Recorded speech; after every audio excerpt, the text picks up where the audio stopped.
Bismillahirrahmanirrahim. Assalamualaikum warahmatullahi wabarakatuh. Alhamdulillahirabbil alamin. Salatu wassalamu ala rasulil amin wa ala alihi wa sahbihi ajma'in wa ba'du. Qala al-musannifu rahimahullahu ta'ala wa nafa'ana Allahu bihi wa bi'ulumihi fid dharain amin. Berkata Imam Al-Allamah Syekh Abdul Qadir Al-Jilani, semoga Allah Ta'ala merahmatinya dan kita mendapat manfaat serta barakah ilmunya. Tanda seorang itu menjadi wali, mestilah dia menjalankan semua perintah Tuhannya dalam segala hal ehwalnya. Semua tindak tanduknya patuh tanpa bertanya kenapa atau bagaimana, dengan memenuhi segala perintah dan berhenti dari tegahan. Sebab itulah kekal persahabatannya dengan Tuhan, dan termasuklah dia ke dalam persahabatan yang dekat kepada Tuhan, tidak ke kanan atau ke kiri, ke belakang dan ke hadapan sahaja. Malah dia menjadi terus di dada majlis tanpa ada belakangnya lagi. Dekat tidak jauh lagi, dekat tidak ada jauh lagi. Suci tanpa ada keruh, baik tanpa ada jahat. Tetapi kenapa pula harapanmu hanya pada manusia, dan takutmu pula hanya kepada manusia sahaja? Dan perlakuanmu ini adalah syirik kepada Tuhanmu. Engkau memuji mereka bila engkau menerima pemberian mereka, dan engkau mencela mereka bila engkau tidak diberi. Dan ini semualah syirik dengan Tuhanmu. Celaka engkau, semua itu bukan dalam tangan mereka. Memang engkau ini tidak ada kebaikan, tidak punya tauhid. Semua perkara diadakan dan diambil daripada Allah Ta'ala sahaja, bukan dari makhluknya. Boleh diambil sesudah kembali ke pintunya selepas engkau merentas jalan kepadanya. Mula-mula adanya sebab, dan pada akhirnya yang timbul adalah penyebab sebab itu. Pemula mestilah mengadakan sebab. Umpama burung yang bergantung penuh kepada bapa dan emaknya untuk memberinya makan. Nanti bila dia sudah besar dan dia sudah pandai terbang, saya dia tidak perlu lagi kepada kedua bapa dan emaknya lagi, kerana sayapnya sudah kuat. Dia boleh mencari rezekinya sendiri. Adakah salah seorang kamu pernah makan di tangan tawakalnya kepada Tuhannya, tanpa upaya dan kekuatannya sendiri, dan tanpa bergantung kepada manusia? Celaka engkau, kamu selalu mendakwa sesuatu yang tidak ada pada diri kamu. Bagaimana engkau mendakwa punya Islam, iman, yakin dan tauhid, padahal engkau bergantung kepada daya upayamu sendiri, bergantung kepada sebab musababmu sendiri. Pakailah akalmu, kerana perkara ini tidak akan berlaku dengan dakwa-dakwi sahaja. Muslimin dan muslimat sedang penonton yang dirahmati Allah sekalian, berbicara tentang hamba Allah yang bernama wali, menjadi kewajiban bagi seluruh manusia untuk beriman kepada Allah dan mengesahkannya, dan melaksanakan perintah Allah dan meninggalkan larangannya. Maka ini bukanlah pilihan, ini suatu kewajiban, dan menjadi kewajiban bagi manusia semuanya untuk mengenali Allah, menyintainya dan menyayanginya. Maka ini juga bukan pilihan, ini adalah kewajiban yang wajib dilakukan oleh semua manusia. Kalau sekiranya manusia dalam kehidupan dunia yang nyata ini, bila mereka inginkan suatu kebaikan, mereka akan menyayangi sesuatu yang akan memberikan kebaikan padanya. Artinya kalau mereka inginkan anak, mereka akan menyayangi anak tersebut kerana kebaikan yang mereka ketahui. Sama juga harta. Mereka cinta harta. Dan kerana cinta harta, Mereka mencintai segala usaha untuk memperoleh harta. Dan mereka mentaati segala peraturan untuk mendapat harta. Dan meninggalkan segala larangan yang boleh menjejaskan harta. Baik, manusia wajib untuk mendekatkan diri pada Allah. Persoalan yang mungkin kita tanya, apakah manusia wajib menjadi wali Allah? Apakah kita perlu menjadi wali Allah? Dan apakah sifat wali Allah? Baik, wali Allah satu perbicaraan yang bersifat khusus. Seorang hamba yang berada pada makam tertinggi perhambaan. Mana-mana kalau kita lihat secara kedudukan seorang yang mulia di sisi Allah, bermula daripada para Rasul alaihissalatu wassalam, diikuti oleh para Nabi, dan diikuti para awliya Allah, dan diikuti oleh para syuhada, dan diikuti oleh orang-orang soleh. Beberapa golongan manusia kita mudah kenal. Nabi dan Rasul boleh dikenali dengan mudah. Kerana Nabi dan Rasul wajib memperakui dirinya seorang Nabi dan seorang Rasul. Mereka perlu berkata, aku adalah Nabi, aku adalah Rasul. Sebagaimana Allah menceritakan tentang Nabi Isa AS, Inni Rasulullah ilaikum, aku Rasulullah. Semua Rasul wajib memberitahu bahawa dia Rasul. Sebagaimana juga Nabi, dia juga wajib memberitahu dia Nabi. Kerana apa? Kerana kedudukan mereka ini untuk dicontohi dan wajib dicontohi. Kedudukan mereka ini membawa perintah Allah, maka wajib diikuti. Membawa larangan Allah yang wajib dijauhi. Yang kedua ialah golongan kita sebut syuhada, orang mati syahid.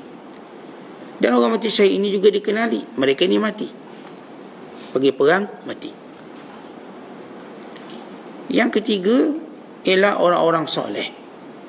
Kita skip nombor 2, Rasul dan Nabi nombor 1. Para wali kita tak cerita lagi. Pergi yang ketiga, para syuhada dikenali. Pergi yang keempat, orang soleh juga dikenali, sebab mereka iltizam pergi masjid, iltizam dan tempat kebaikan. Kita kata dia soleh. Kita mudah untuk berkata fulan bin fulan soleh, fulana binti fulan solihah.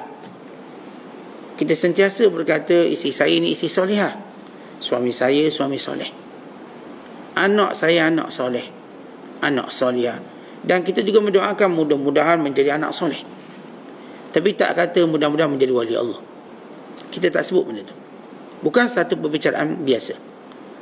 Seorang mendapat zuriat, kita kata mudah-mudahan jadi anak soleh, anak solihah.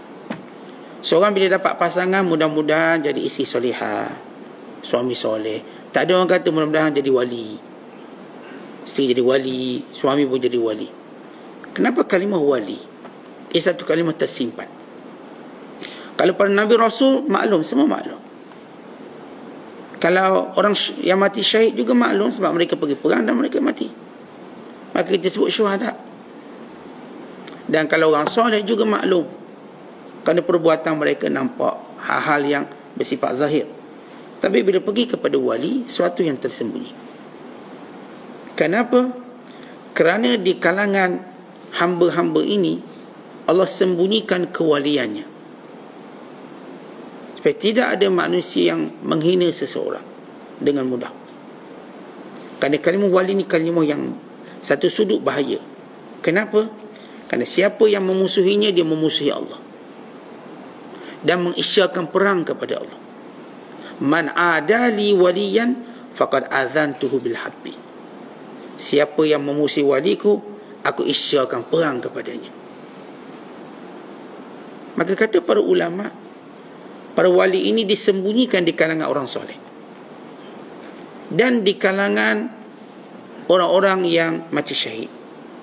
Allah sembunyikan ini, sehingga tidak diketahui perkaranya waktu hidupnya oleh ramai orang, tapi diketahui sesudah matinya oleh ramai orang. Masih hidup tak ramai orang tahu, Kerana sikap mereka suka bersembunyi. Bukan bersembunyi fizikal. Bukan mereka menyorok sana, duduk tapa kat gua, tak. Mereka bersama kita makan minum. Tetapi mereka menyembunyikan apa yang Allah berikan kepada mereka daripada kemuliaan-kemuliaan. Kerana mereka bimbang, Allah akan tarik balik kalau mereka cakap. Mereka bimbang kalau mereka cakap akan datang rasa bangga dan sombong sehingga menghilangkan kebaikan. Maka mereka hidup mereka macam umpama orang yang berada dalam rahsia besar. Contoh kalau kita sebut secret agent, kita tak kenal dia. Dia ni ejen yang begitu rahsia. Dia tak akan mendedahkan identitinya dengan mudah. Tak akan mendedahkan. Dia bersama, dia makan minum sama, tapi tak akan kata saya wali Allah. Tidak mungkin. Kerana sifatnya tidak sukakan populariti. Popular bukan dalam kamus mereka. Tetapi mereka popular akhirnya. Tapi bukan dalam kamus mereka. Maknanya bukan mereka golongan pencari populariti, pemburu populariti, penjejak populariti, sehingga menjadikan mereka buat sesuatu yang popular di sisi manusia. Kerana hidup mereka mencari redha Allah. Kerana hidup mereka ikhlas kepada Allah. Kerana hidup mereka mencari sesuatu di sisi Allah. Di samping kebimbangan mereka bahawa amalan mereka mungkin Allah Ta'ala tidak terima. Baik, kalau kita nak faham sifat mereka, wali Allah, yang saya katakan kita tak mungkin semudah itu untuk tahu. Kalaupun tahu hanya kelompok tertentu, kalau tahu. Tetapi bila dimati, lebih ramai akan tahu. Sebab tandanya jelas. Kerana waktu itu dia tidak mampu lagi untuk menutup kemuliaannya. Tapi waktu dia masih hidup, dia akan tutup kemuliaannya. Dia akan berusaha untuk tutup kemuliaan ini, walaupun orang cerita dia itu dan ini, dia akan tutup. Dia akan menafikan. Maka kalau kita baca daripada awal suratul Baqarah, daripada awal surah Al-Baqarah, maka Allah menyebut beberapa sifat mereka. Dan kalau kita baca surah Al-Mu'minun, pada awal surah Al-Mu'minun, Allah menyebut beberapa sifat mereka. Dan kalau kita baca surah Al-Furqan, bagaimana kita tafsirkan semalam, daripada ayat 63 hingga 77, Allah menyebut sebagai sifatnya.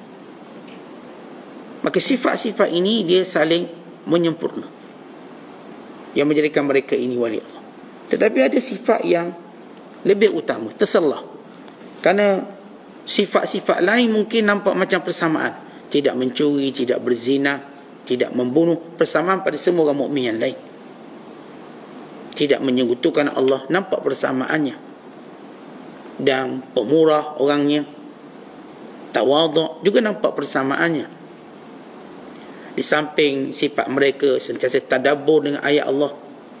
Jadi bila diberitahu tentang perintah Allah, mereka berikan perhatian. Di samping sifat mereka sentiasa bermunajat, ibtihalat, yang kita sebut 11 sifat semalam. Ia jelas, ia kebanyakan sifat ini ada pada kebanyakan orang. Tetapi ada benda yang lebih khusus, yang mereka menjadikan mereka wali Allah. Ada orang kata, saya tak nak jadi wali Allah, macam susah je. Tuan-tuan, kita kalau tanya orang, ada tak orang tak nak kaya atas dunia ni?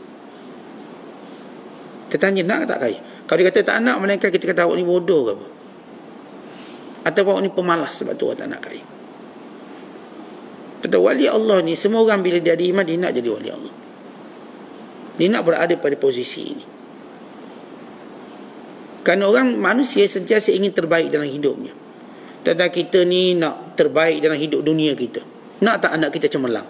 Nak. Masuk universiti? Nak. Kerja besar? Kita nak. Nak tak kita pula cemerlang? Nak. Semua orang nak. Dalam hal dunia, semua orang tak kira apa masalahnya untuk mencapai kedudukan itu. Kalaupun mereka tak, mungkin sampai mereka tetap punya cita-cita itu. Tapi aneh, ada orang bila akhirat, saya nak jadi orang biasa je, Ustaz, tak nak. Ini macam susah belaka ni, kena ngaji, kena apa, tak nak. Lihat, himmah dia, cita-citanya untuk akhirat lemah. Kerana cintanya pada dunia kuat.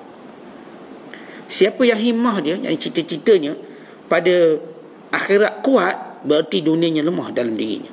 Siapa yang cita-cita akhiratnya lemah, berarti dunia kuat dalam dirinya. Heran bin ajaib. Orang ni hal dunia semua nak sempurna. Rumah nak besar. Itu kalau orang letak dalam IG ke, buat review rumah besar, semua pakat tengok. Suka. Kereta nak biar paling laju, itu buat review kereta, semua orang tengok. Tapi kalau buat ceramah je, semua orang tak nak tengok. Mereka segelintir. Bukan setengah kata Ustaz ni bila cerita bab orang soleh, macam susah jadi macam gini. Susah. Dia tak tahu keindahan, dia tak tahu kemuliaan. Dunia tu, dia dah nampak kebinasaan, dia masih mencintainya. Tetapi kita tengok semua orang yang cinta dunia berakhir kematian. Semua. Yang nama kaya sekali, yang nama berkuasa sekali, yang nama popular sekali, akhir semua mati. Tidakkah kelihatan cita-cita itu berakhirnya satu noktah namanya mati, yang akhirnya tak mendatangkan apa-apa faedah. Apa faedahnya bila kita mati, kita glamour kemudian kita mati? Apa faedahnya tuan-tuan sekalian bila mana kita kaya kemudian kita mati? Apa faedah kekayaan? Kita takkan nampak. Tapi Allah nak suruh kita bercita-cita besar hak akhirat, kerana semua benda dunia akan ada faedah. Harta akan jadi ada faedah, pangkat akan ada faedah, anak pinak ramai akan ada faedah bila kita membina cita-cita tinggi akhirat. Dan cita-cita tinggi akhirat bagi seorang hamba Allah di sini ialah untuk menjadi wali Allah. Maksud wali Allah bukan macam saya sebut sebelum ini, cerita benda ajaib itu aja. Tak, bukan itu. Semua orang nak dekat dengan Allah. Tuan-tuan, ramai orang nak dekat dengan Perdana Menteri. Biarlah ambil gambar sekali pun, selfie je. Nak dengar Perdana Menteri ajak sarapan, berebut. Sebab apa? Nak dekat. Padahal Perdana Menteri itu tahun-tahun depan jatuhlah dia. Lepas pilihan raya bertukarlah dia, mungkin. Ramai orang nak duduk makan dengan raja. Tuan-tuan, kalau raja ajak makan, tuan-tuan tolak tak? Walaupun kita ni meja belakang sekali, kita tetapkan kata menghadiri santapan di raja atas jemputan. Walau tak duduk semeja raja pun, duduk meja kat luar tu, itu pun meja tambahan. Tapi dia punya seronok, dijemput menghadiri santapan di raja. Itu belum ceritakan duduk satu meja. Walaupun raja tak sembang dia, oh seronok. Ambil gambar curi, ada tuanku, santapan di raja. Hairan kalau orang ni bangga dengan benda macam ni, tapi tak bangga untuk berada di sisi Allah, untuk menjadi para wali Allah, berada di meja santapan bersama Allah, berada dalam santapan rohani bersama Allah, berada di dalam hauzah ataupun dalam lingkungan dakapan kemuliaan Allah SWT. Tapi kita bila bercakap bahawa urusan akhirat macam susah. Bila urusan dunia macam boleh. Kita nak sebut sifat yang paling menonjol pada wali Allah. Kerana sifat-sifat yang saya katakan, yang kita sebut sebelum ini, sifat ibadur rahman, sifat orang yang berjaya, qad aflahal mu'minun alladzina hum fi salatihim khashi'un. Sifat-sifat itu ada pada kebanyakan orang beriman. Tapi ada satu sifat yang paling menonjol, yang disebut dalam hadis Nabi sallallahu alaihi wasallam. Kata Rasulullah, inna min ibadillah ibadan yaghbituhumul aghbiya yaghbituhumul anbiya'u wasyuhada. Qila man hum ya Rasulullah?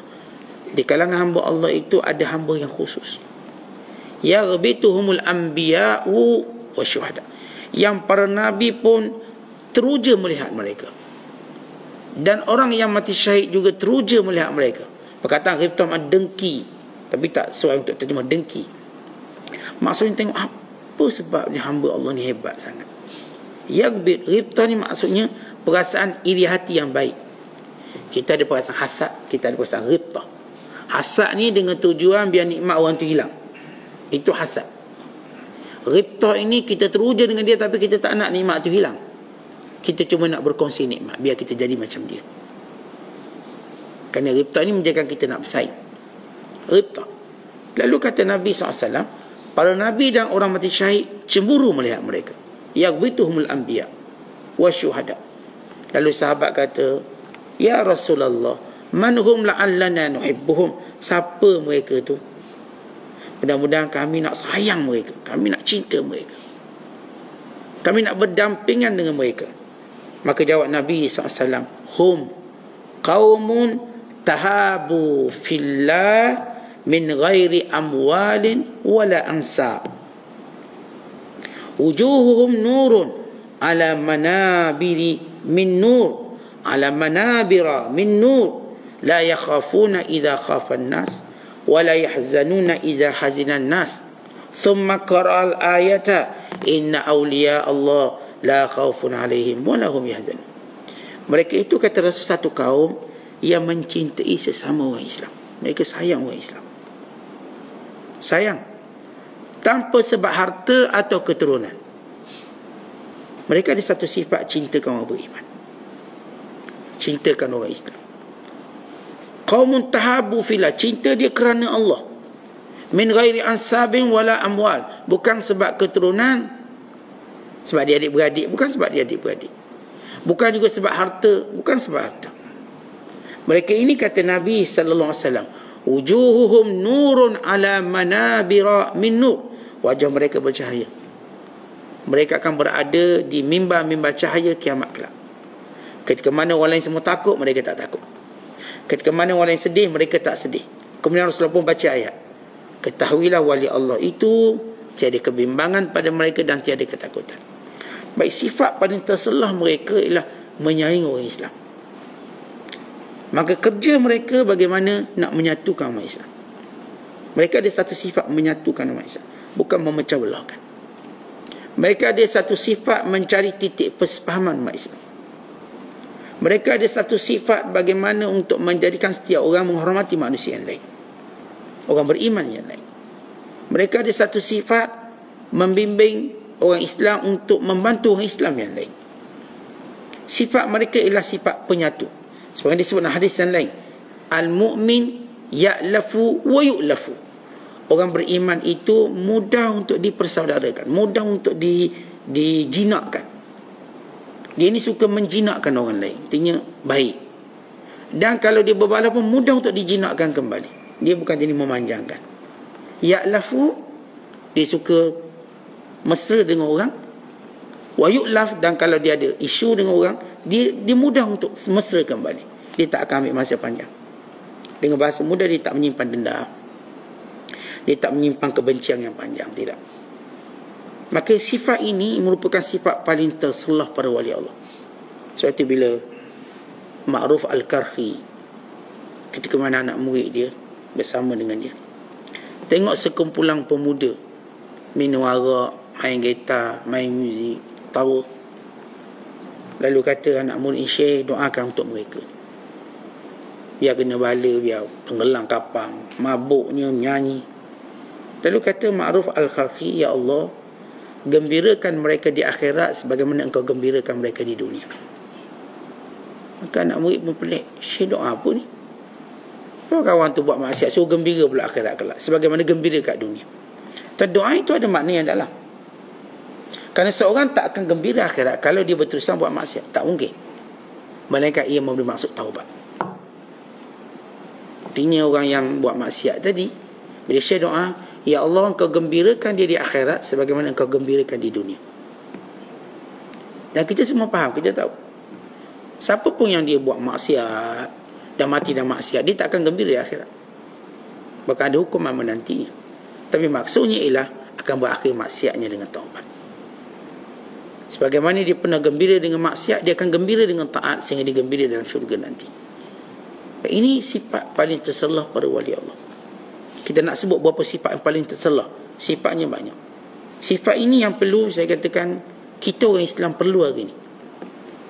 Dan Nabi SAW bila menjanjikan suatu bisyarah, khabar gembira besar pada umat Islam. Setiap 100 tahun umat Islam akan dapat satu berita besar, berita gembira. Setiap 100 tahun.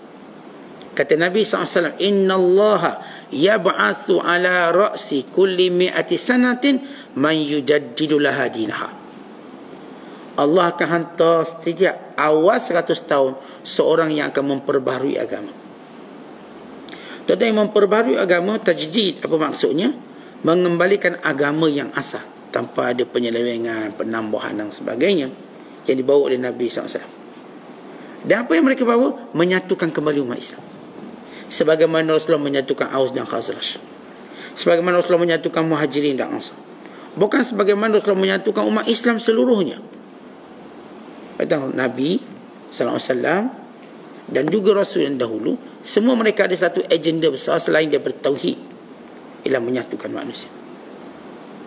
Maka kita pun tengok sejauh mana kita hari ini bersikap menyatukan. Kita tidaklah melihat skala besar, skala keupayaan kita. Kita sama-sama geng masjid, geng surau, geng kuliah, sejauh mana kita berusaha menyatukan diri kita. Dan sejauh mana kita mewujudkan, menyuburkan sifat kasih sayang. Sehingga kalau sakit diziarahi, didoakan. Kalau dalam musibah dibantu, bahkan didoakan. Sehingga masalah mereka menjadi masalah kita, kesedihan mereka menjadi kesedihan kita. Dan ini yang dimasukkan dalam hadis Nabi SAW, man lam yahtamma bi amril muslimin falaysa minhum. Orang yang tak ambil berat orang Islam yang lain, dia bukan kalangan orang Islam yang baik. Dan ini dimaksudkan dalam hadis yang sahih, masal mu'minin fi tawaduhim wa ta'atufihim wa tarahumihim kamasalil jasadil wahid idza ishtaka minhu 'udhun tada'a lahu sa'il jasad bis-sahri wal humma. Bandingan orang beriman dalam saling kasih mengasihi, saling kasihan mengasihani, saling sayang menyayangi bagaikan satu jasad. Bila satu jasad, satu anggota badan jasad itu sakit, menyebabkan seluruh anggota lain berjaga malam dan demam. So, sakitnya perut, duk tahan perut sampai demam. Bila demam, kita pun tak boleh tidur malam. Lihat, sakitnya bermula daripada satu, perut. Sakitnya mungkin gigi, akhir duk tahan sakit gigi sampai kita demam. Kita pun tak boleh tidur malam. Lihat bagaimana kita melihat ukhuwah. Orang yang hidup bersebatang kara sendirian, dia tak punya ciri sifat-sifat wali Allah. Wali Allah itu disifatnya untuk menyatukan umat. Dan dia akan berada dalam penyatuan umat. Dia berusaha. Kalau saya sebut tadi, dalam kita lah skala kecil kita. Kita nak mencontoh sifat ini. Paling kurang kita jadi penyatu pada adik-beradik kita. Paling kurang kita jadi penyatu pada jiran tetangga kita. Paling kurang kita jadi penyatu pada rakan-rakan kuliah. Kita jadi bersifat penyatu. Maka sifat ini paling menonjol kasih sayang. Sehingga mereka tidak pernah lupa mendoakan pada saudara mereka. Jadi orang biasa, kita hanya ada hubungan dengan orang hidup. Bila orang tu mati, kita macam dah selesai hubungan dengan dia. Tapi tidak para wali Allah. Mereka tidak selesai dengan sahabat mereka yang sudah mati. Mereka masih ada hubungan dalam doa mereka. Tidak pernah mereka melupakan orang pernah bersahabat dengan mereka dalam doa. Tak pernah. Itu sifat mereka. Kita macam kita, tuan-tuan, cuma doa orang hidup lah. Kalau orang mati, mak ayah kita je. Ataupun pasangan kita. Yang doa pada suami, arwah suami dia, arwah isteri. Tapi berapa orang yang didoakan kebaikan pada saudara Islam yang lain yang pernah dikenali? Dan berapa kerap kita melakukannya demikian? Bila tak kita doa kawan-kawan kita dulu yang sekali mengetep kawan satu sekolah rendah menengah, kita doakan keampunannya. Kita doakan kebaikannya. Sebagaimana kita mohon kebaikan untuk kita. Ini ciri-ciri terselah wali Allah. Yang kedua, ciri-ciri terselah wali Allah. Kerana wali Allah kita dah bicara banyak kali, kita nak sebut ciri yang terselah. Allah sebut sendiri di dalam suratul Mu'minun. Pada ayat 57. Kata Allah Ta'ala, innal ladhina hum min khasyati rabbihim mushfiqun. Mereka ini takut kepada Allah dengan takut yang sebenar. Mereka ini ialah orang-orang yang ketakutan mereka pada Allah dan ketakutan sebenar. Baik, kita ada dua perkataan, panggil khasyah dan syafaqah atau mushfiqah dalam ayat ini. Apakah ia makna yang sama? Tuan-tuan, khasyah takut bersifat umum. Umpama kita rasa hari ni rasa macam takut je. Awak takut apa? Tak tahu, rasa macam takut sikit. Itu dipanggil khasyah, takut umum. Manakala musyfiqun, takut bersifat khusus. Ada benda yang mereka tahu, yang mereka mesti takuti, khusus. Seperti neraka. Sebab itu para sahabat, para salafus salih, mereka tengok api, mereka boleh rebah. Kerana mereka bayangkan bagaimana neraka. Dengan kepanasan api dunia cukup menjadikan mereka menangis. Kerana mereka berfikir bagaimana kepanasan api neraka akhirat kelak. Mereka hubung kaitkan dengan apa yang berada di dunia ini dengan ketakutan khusus mereka akhirat kelak. Ini Hasan al-Basri. Ketika mana dia minum air, nak minum air maka jatuh kelas air. Kan dia terfikir nanti ahli neraka. Waktu mana masuk neraka berkata kepada ahli syurga, tolong berikan kepada kami air. Tolong beri kami air, kami dahaga. Beri kami makanan yang Allah berikan pada kamu. Dan ahli syurga menjawab, Allah mengharamkan keduanya kepada kamu. Innallaha harramahuma 'alal kafirin. Maka aku bimbang air yang aku minum hari ini tak boleh aku minum akhirat kelak. Direlatekan, dihubungkan benda yang dia dapat di sini dengan akhirat kelak. Takut tak dapat. Maka dia menangis. Maka orang ni dia ada sifat takut yang bersifat khusus. Tuan-tuan, bila dia tengok kematian, dia takut. Dia membayangkan bagaimana kalau dia berada dalam usungan, dia yang dikemumikan dan ditinggalkan. Dia amat takut. Bagaimana nak menjawab malakul maut. Bagaimana nak berhadapan dengan kegelapan kubur. Ketakutan ini terselah. Hatta kalau saya katakan dia tengok benda-benda zahir dunia, dia tu kait dengan benda-benda akhirat. Macam dia tengok api, tu kait dengan api neraka. Macam dia tengok kubur tu, dia melihat dirinya di dalam kubur. Macam dia melihat apa sahaja dalam hal-hal duniawi, dia melihat dirinya di akhirat. Ini panggil perkataan musyfikun, takut. Kadang-kadang dengar bunyi api, rebah dia. Kerana kebimbangan, kalaulah api ini yang membakar aku. Ini baru api kecil, macam mana api yang besar?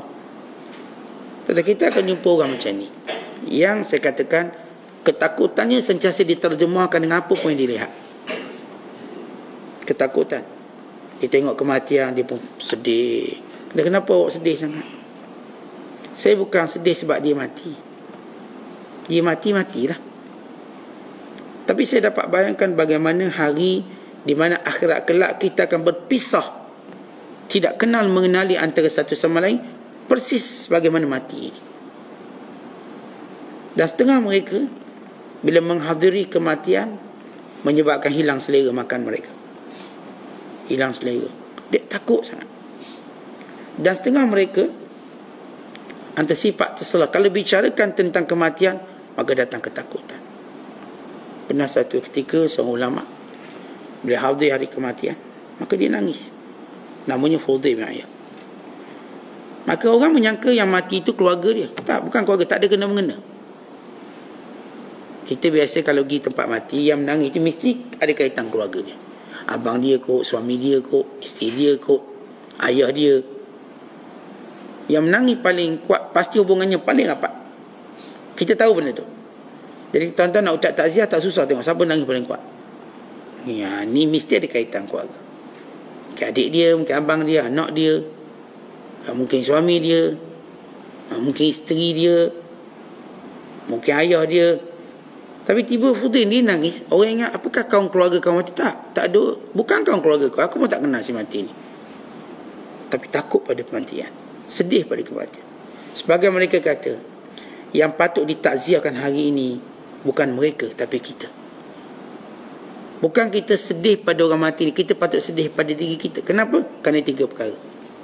Yang pertama, dia ni telah selamat melihat malakul maut. Kita belum selamat. Dia telah selamat melihat malakul maut. Dia dah tengok, kita belum tengok ni. Kita belum tengok macam mana kita, keadaan kita kalau kita tengok. Yang kedua, dia mati dalam Islam. Kita belum tentu. Yang sahabat-sahabat kita yang dah mati, alhamdulillah dia dah mati dalam Islam. Tak ada kita dengar dia buat perkara-perkara kufur. Bahkan dia sabar dalam hidupnya, sentiasa solat dalam hidupnya, dan kemudian dia mati. InsyaAllah dia dah mati dalam keadaan baik. Kita tuan-tuan belum tentu mati dalam Islam. Kita tak tahu. Belum tahu bagaimana kesudahan perjalanan kita. Dan yang ketiga, dia telah disempurnakan oleh orang Islam. Alhamdulillah sahabat-sahabat kita yang dah mati, ramai sahabat, kawan-kawan Islam dia, saudara-saudara Islam dia uruskan. Kita belum tahu siapa urusan kita. Kita belum tahu siapa urusan kita. Apakah kalangan orang-orang soleh macam sahabat-sahabat kita ni?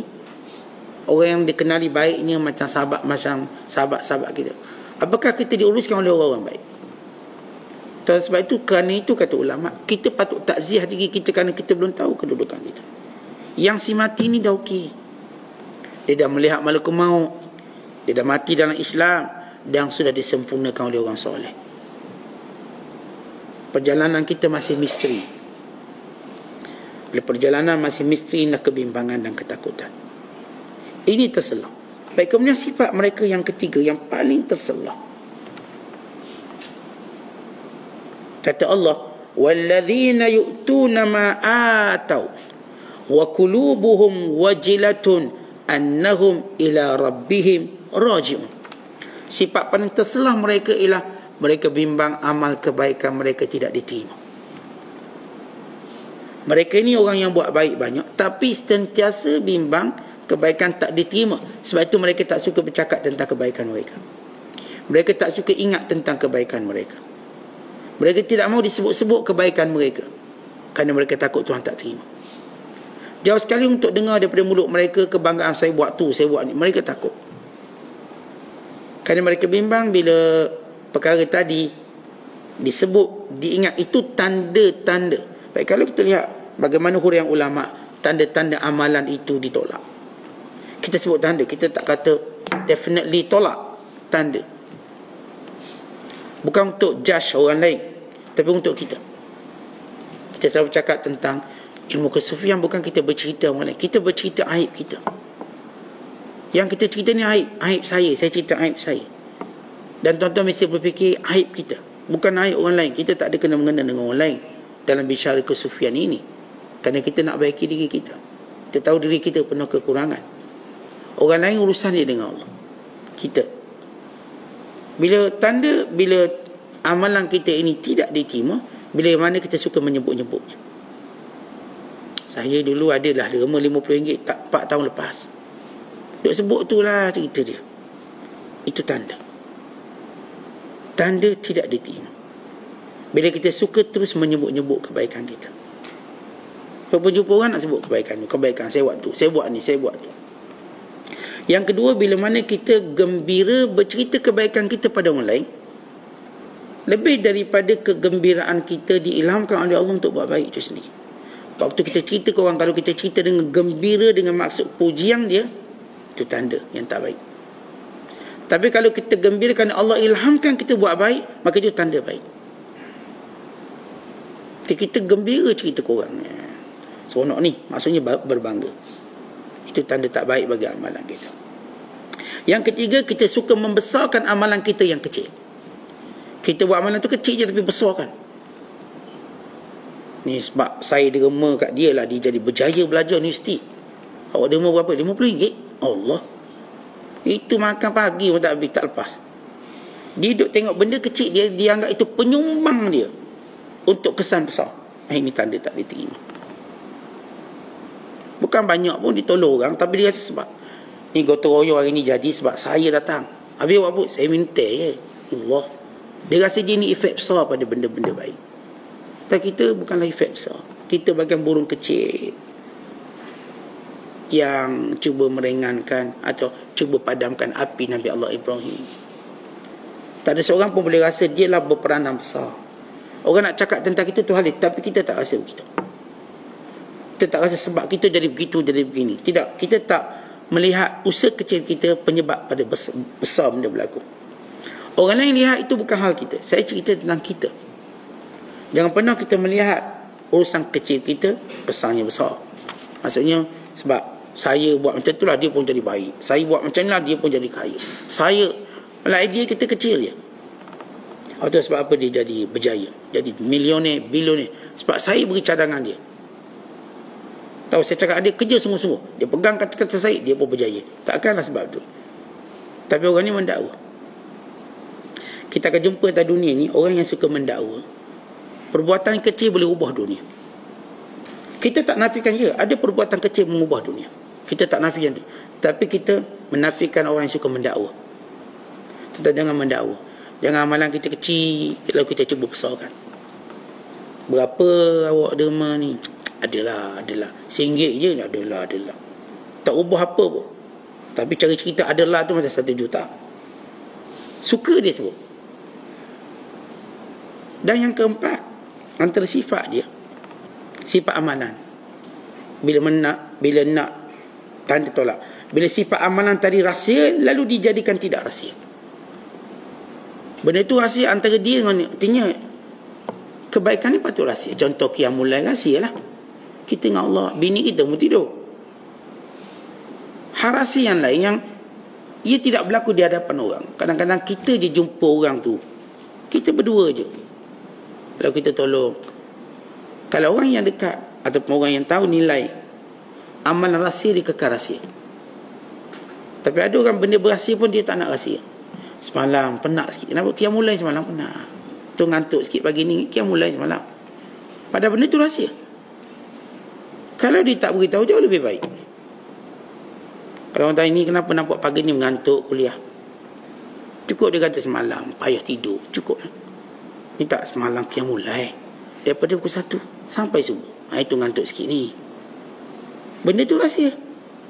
Kalau disembunyikan jauh lebih baik. Maka sebab itu mereka melihat tanda-tanda amalan itu mungkin ditolak. Tanda. Bila kita dah baca tadi surah Al-Mu'minun, Allah sebut mereka-mereka bila mana buat baik, bila mana menafkahkan harta, mereka bimbang takut tidak diterima oleh Allah. Ketika Aisyah berkata, ya Rasul, apakah ayat ini pada orang yang berzina, mencuri, merompak, kemudian dia pun buat baik? Maka datang kebimbangan kerana dosa-dosa dia. Bukan kebimbangan ni pada dosa-dosanya, kerana mereka bukan cenderung buat dosa. Kebimbangan dia pada amalan tidak diterima. Dia buat benda ni, sebab itu mereka mengamalkan cara ataupun mereka mengamalkan beberapa langkah untuk menjadikan amalan diterima. Sebab dalam kaedah umum Allah sebut dalam surah Al-Ma'idah, bagaimana Allah terima? Innama yataqabbalullahu minal muttaqin. Allah cuma menerima amalan daripada orang yang bertakwa. Orang bertakwa syarat diterima amalan. Kalau kita kan kalau syarat diterima kerja, paling kurang dia mesti ada ijazah. Maka kita pun burulah ijazah tu. Sebab syarat dia, requirement dia yang utama ada ijazah. Ataupun syarat dia mesti ada pengalaman 2 tahun.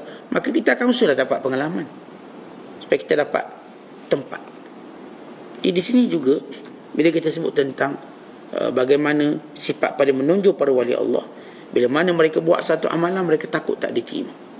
Dan kita sebut tadi beberapa tanda amalan tu tak diterima. Orang yang saya katakan suka membesarkan yang kecil yang dia buat. Orang yang suka menyebut amalan yang tersembunyi tetap untuk sebut pada orang ramai. Orang yang gembira bila menceritakan kebaikan dia. Gembira. Dan rasa gembira apa yang dia telah dia buat. Sebab dia seorang je buat baik. Orang-orang yang kita katakan suka menyebut-nyebutkan kebaikannya. Dan dia mengharapkan pujian. Maka kita berawas dengan setiap perkara tadi. Tapi kita taklah kata kalau ada orang dia tunjuk kebaikan dia, lalu kata, oh ini Tuhan tak terima. Kita tak kata begitu. Kita menyebut antara tanda. Tanda. Menyembunyikan itu lebih baik. Sebagaimana Allah SWT sebut dalam Quran. Ya boleh kita buat baik terang-terangan sebagai contoh tauladan. Tapi kalau kita mampu sembunyi, kita sembunyi. Walaupun para ulama membahagikan kebaikan itu ada 2. Satu kebaikan yang mesti dijaharkan, dizahirkan. Dia tak boleh sembunyi mana ni. Solat berjemaah, iring jenazah, mana boleh sembunyi-sembunyi. Saat saya tadi, kalau orang tanya, mak mana tak nampak iring jenazah, saya sembunyi-sembunyi. Sebab amalan kena sembunyi. Saya sembunyi belakang sana. Tak, itu bukan amalan disembunyi. Untuk jenazah tadi kena zahirkan. Mana mak lama tak nampak solat jemaah, saya solat jemaah bersembunyi-sembunyi Ustaz. Lepas imam kat takbir, semua kat takbir, saya pun solat belakang tu berjemaah. Sebelum beri salam saya dah cabut, sembunyi-sembunyi. Itu tak bagi sembunyi. Ibadat tadi, sebagaimana kata Izzuddin bin Abdul Salam, ada benda yang memang sunat kita tunjuk sebab dia syiar. Sembahyang jemaah, ini jenazah, mandi, kahwin, itu syiar. Supaya mendorong orang lain juga datang. Kuliah, itu syiar. Saat saya tak nampak saya kuliah, sebenarnya saya datang, saya sembunyi-sembunyi Ustaz. Sembunyi kat mana pula awak ni? Sembunyilah. Kalau tak kuliah, kita duduk dalam kereta sembunyi, dengar dalam kereta. Supaya saya ikhlas pada Allah. Itu bukan ikhlas, itu kamu nak jadi setan. Bersembunyi. Kebaikan ini perlu dekat. Makin dekat, kebaikan itu makin melimpah. Ada kebaikan yang memang sembunyi, itu perlu kita lakukan. Pertama, kebaikan yang kita bimbang riak, itu wajib kita sembunyikan. Takut riak, ujub dan sebagainya. Kebaikan yang mungkin menimbulkan fitnah, maka baik kita sembunyikan. Kita banyak tolong janda ni, orang pun fitnah kita, berat, baik sembunyi je lah. Jangan sebut, nanti orang tahu.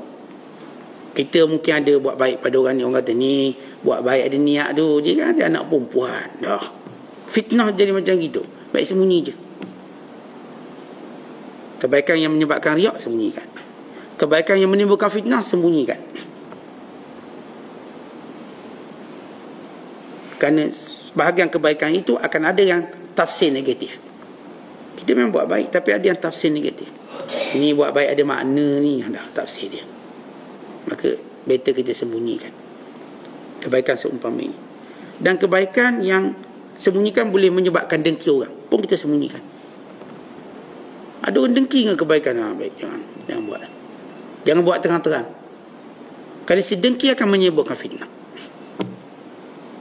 Waktu ni siapa derma sampai 1,000 ni? Oh, itu si Ali derma. Oh, ini mesti duit rasuah ni. Dengki. Gen dengki memfitnah pula. Dia bukan ada duit banyak tu, sama dia rompak bank atau rasuah, dua je. Maka sebaik kita sembunyi, jangan orang tahu.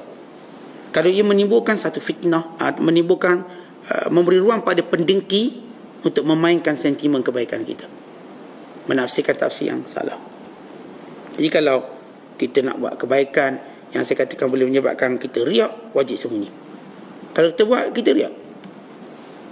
Kebaikan yang saya katakan menyebabkan fitnah, pun sembunyi. Tidak, kita tak mampu tahan fitnah. Macam saya sebut tadi, kita buat baik orang tu, orang ni orang tafsirkan cara salah.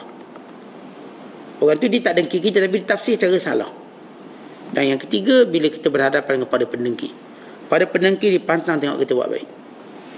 Sebab apa? Dia akan fitnah. Dia tahu reputasi kita makin naik, maka dia akan fitnah macam-macam. Sebab itu di antara sebab pada ulama tidak, ataupun pada wali Allah tidak suka untuk menzahirkan diri, kerana mereka tahu musuh paling baik ialah para pendengki.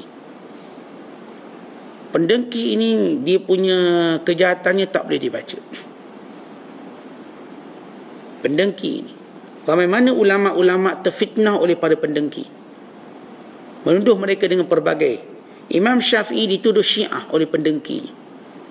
Sehingga Imam Syafi'i ditangkap, dirantai tangan dan kaki, diheret daripada Yaman pergi ke Iraq. Walau dia imam sah, tapi dalam hidupnya dia berhadapan dengan pada pendengki.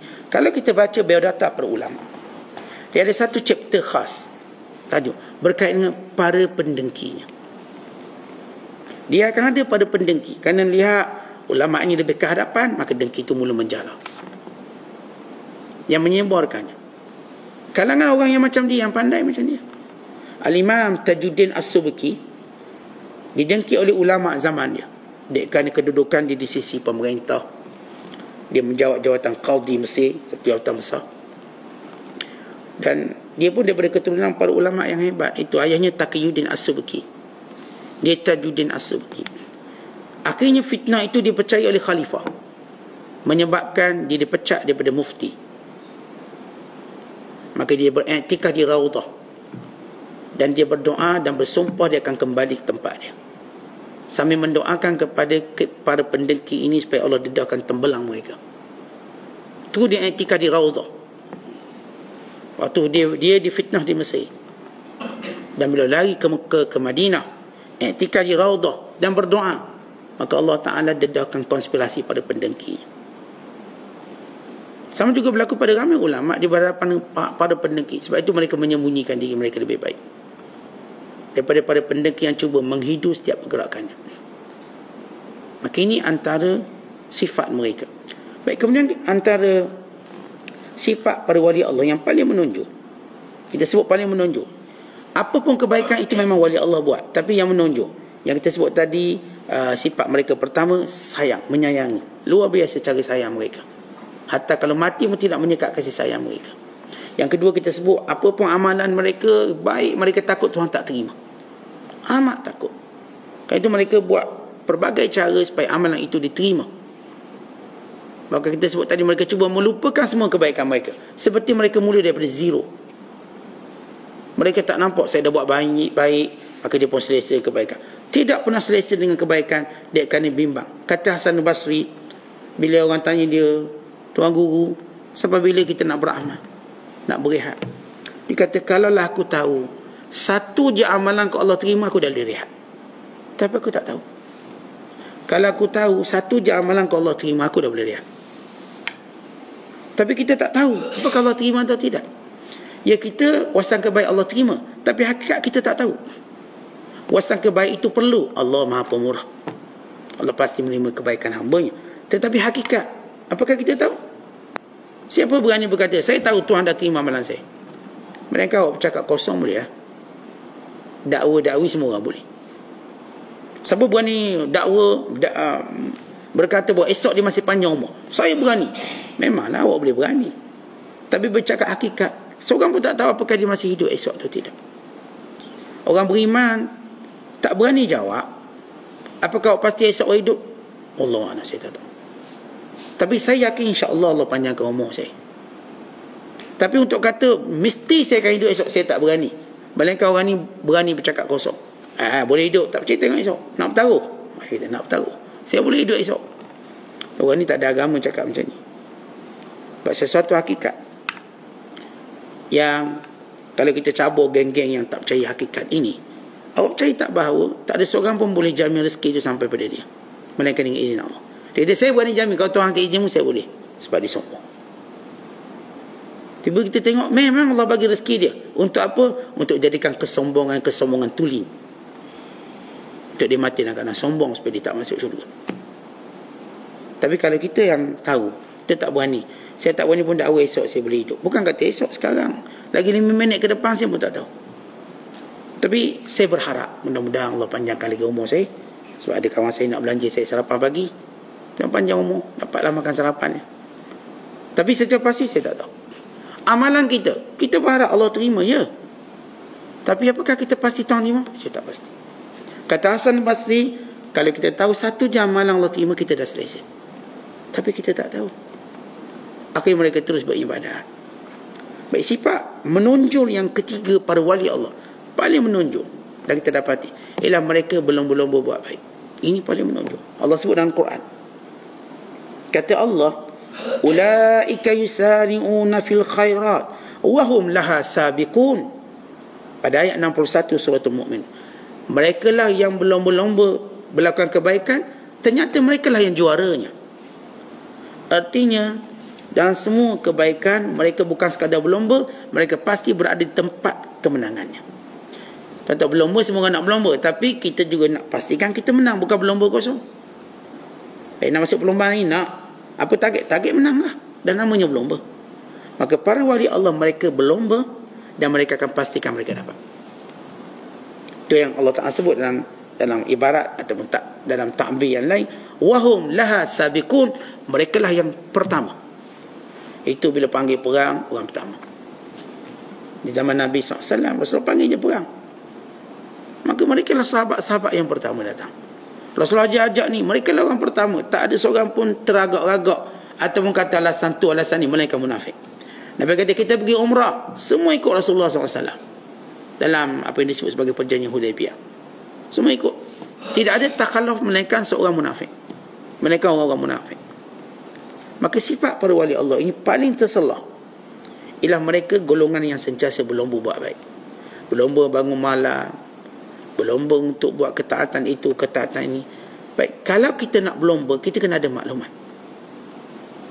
Tak orang yang berlomba kat litar tu, bukan sebab dia pandai buat tekan laju, dia buat tekan, dia pun ada maklumat tentang litar tu. Dia dah kaji litar tu, litar kering ke, basah ke, berapa kilometer dia, banyak mana selekoh dia. Dia pun dah warming berapa ribu kali lah, baik secara simulasinya, baik secara trainingnya, buat sebelum hari pertandingan, sehingga dia tahu mana selekoh, mana perlu laju, mana perlu perlahan. Tetapi kita nak tahu satu benda, namanya nak berlomba, mengajilah dulu. Ni ilmu tak ada, nak berlomba kat mana? Kalau orang buka pintu masjid, jom kita pergi Raudah, dia pun berlari. Lepas tu pergi Raudah kat mana, tanya. Yang duk berlari tu macam tahu je. Yelah kan suruh berlomba-lomba tu, saya lomba. Tapi Raudah tak tahu. Dan kita tu pun tahu kalau mungkin sekarang tak berapa berlaku. Dulu saya ingat zaman 90-an. Masjid Madinah tutup, dia akan tutup. Dia akan buka 3 pagi.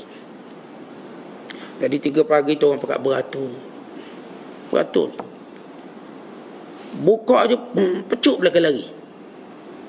Tapi yang lari ni semua tahu mana Raudah. Tapi ada yang lari tu tak tahu Raudah. Dia lari, orang lari dia lari. Lepas tu dia terpinggir, mana Raudah. Orang solat kat Raudah, dia solat luar Raudah. Padahal dia sampai awal.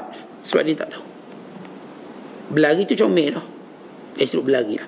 Walaupun kita tak kata Ustaz boleh ke berlari macam tu. Dia kalau berlari bersungguh sangat tak boleh lah. Macam acah-acah berlari okey, laju sikit untuk dapat kebaikan tadi. Bila Abdullah bin Umar kata ada perkara yang patut dilakukan ketika tawaf ialah cium Hajar Aswad, takbir Hajar Aswad. Lalu kata seorang lelaki padanya, ya wahai Ibnu Umar, habis kalau sibuk macam mana kalau ramai-ramai macam mana? Boleh tak awak buang kalau tu? Aku cuma beritahu Rasulullah cium. Cerita kalau jangan, pergi cium je lah.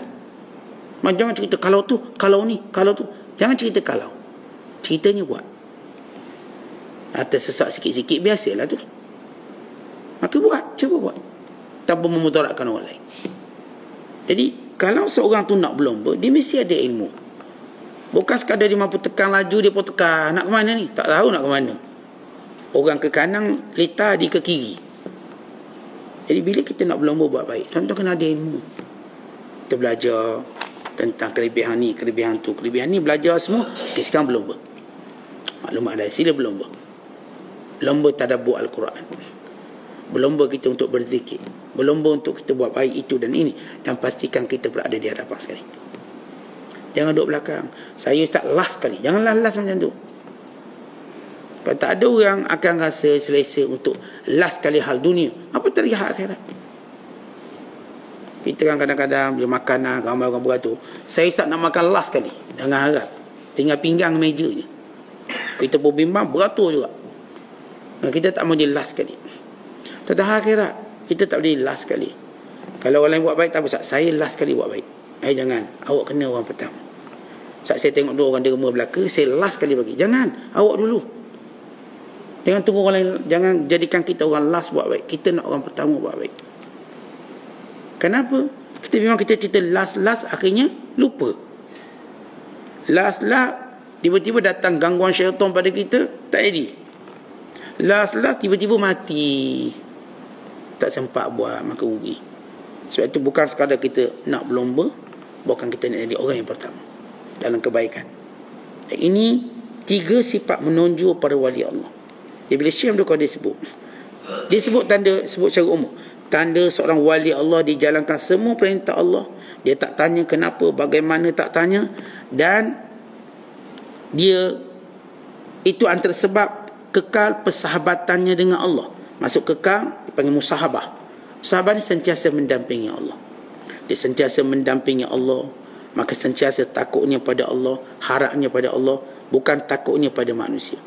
Siapa yang takutnya pada manusia dan harapnya pada manusia, maka itulah syirik. Siapa yang menyangka bahawa di tangan manusia kebaikannya, di tangan manusia mudaratnya, maka itulah syirik. Maka dia sebagai orang yang beriman, sebagai orang yang dekat dengan Allah Subhanahu Wa Taala, perlu mengetahui hakikat semua pemberian itu datang dari Allah. Maka tidak salah kata Syekh Abdul Qadir kalau dia nak lihat sebab musabab. Tetapi akhirnya dia kena faham penyebab, bukan sebab musabab. Kita tahu sebab kita belajar, kita pandai. Itu kita tahu, itu sebab musabab. Kita tahu sebab kita kerja, kita dapat duit. Itu sebab musabab. Akhirnya kita mesti faham, bukan sebab musabab itu, tapi penyebab Allah.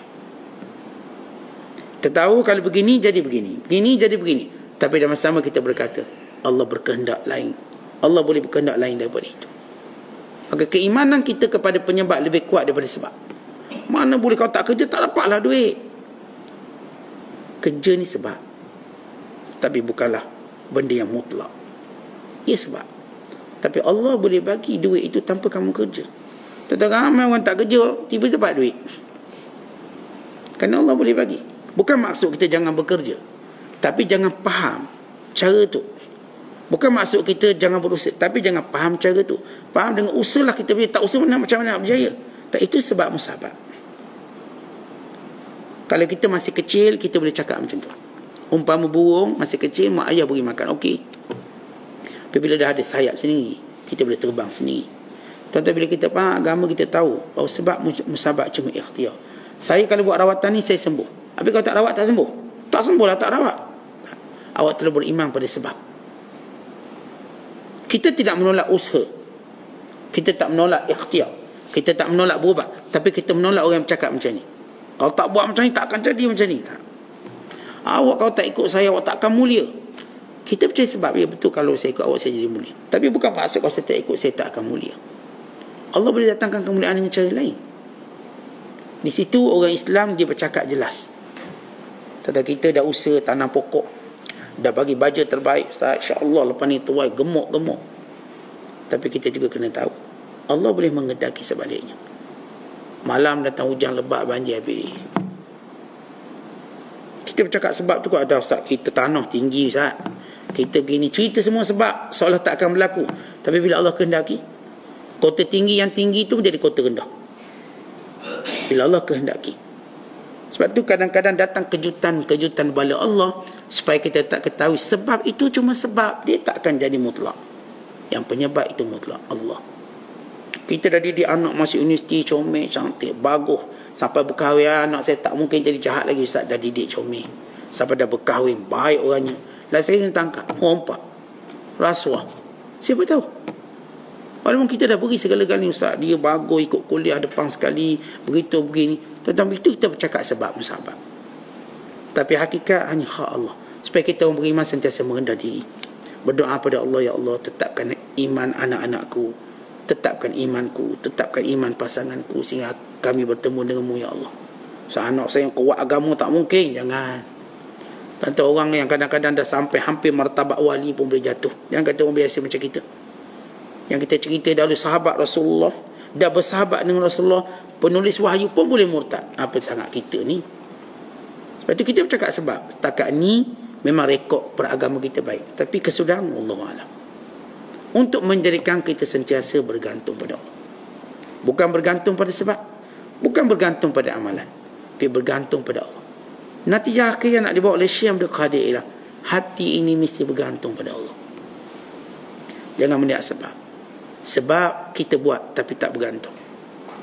Sebab saya kereta tayar baru, brek pun brek baru, saya pun baru dapat lesen memandu, lesen lomba. Bukan bermakna saya selamat atas jalan raya. Kerana ada sebab lain yang saya tak tahu. Akhir punya cantik, kita punya asas keselamatan kita dah pelihara, jaga, bawa pun perlahan. Jarak dengan kereta, orang kata jarak tu mesti 2 kereta, kita 20 kereta kita kena jarak. Selamatlah tu. Datang kereta terbang belah sana. Siapa fikir kereta boleh terbang? Terbang belah daripada highway sebelah masuk langgar. Pernah berlaku satu tempat. Dia orang mandu cantik-cantik, ini datang ni terbang, hempap dia. Maka kita mengetahui jangan berpegang pada sebab dengan maksud i'tiqad jazim. Sebab satu ikhtiar, kita tak nafi, tapi hati kita dengan Allah. Lepas saya katakan kita nampak kita dah berjaya comel, tak mungkin bankrupt, jangan cakap. Saya dah buat macam-macam cara, saya tak akan jatuh. Jangan cakap. Jatuh tak jatuh urusan Allah.